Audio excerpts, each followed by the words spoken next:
শাসক গোষ্ঠীর প্রতিবাদ করেন নাই, সেই কোণে তিনি কোনো ব্যবস্থা গ্রহণ করেন নাই। প্রেসিডেন্ট রাষ্ট্রের অভিভাবক হিসাবে তিনি জঘন্য অপরাধ করেছেন রাষ্ট্রের নাগরিকদের প্রতি।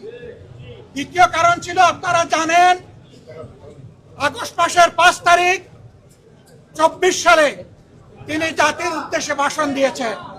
সেই ভাষণে তিনি বলেছিলেন যে তৎকালীন ফ্যাসিস্ট প্রধানমন্ত্রী পদত্যাগ করেছেন এবং তিনি তা মঞ্জুর করেছেন।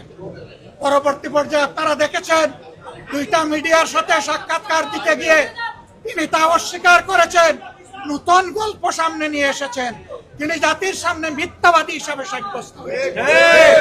দেশের প্রেসিডেন্ট মিথ্যাবাদী সাব্যস্ত হওয়ার পরে প্রেসিডেন্ট হিসেবে তার আর কোনো নৈতিক অধিকার থাকে না। 3 নম্বর অপরাধ তিনি করেছেন, তিনি নিজের হাতে অর্ডিন্যান্স সাইন করেছেন।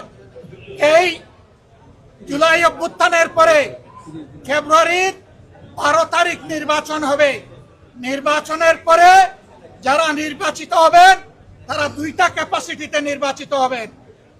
তারা সংস্কার পরিষদের সদস্য হিসাবে নির্বাচিত হবেন এবং তারা একই সাথে সংসদ সদস্য হিসাবে নির্বাচিত হবেন। একই দিনে উভয় শপথ একই ব্যক্তি পড়াবেন। অত্যন্ত দুঃখের বিষয়, সেই শপথ দুটো আমরা নিলেও সরকারি দল নেয়নি। তার প্রথম দায়িত্ব ছিল গেজেট প্রকাশের 30 দিনের ভিতরে সংস্কার পরিষদের অধিবেশন ডাকা। তিনি সেই অধিবেশন ডাকেন নাই। গণভোটে হার পক্ষে ভোট দিয়েছে 70% মানুষ। তিনি 70% জনগণকে, দেশবাসীকে অপমান করেছেন। এখানেও তিনি অপরাধ করেছেন।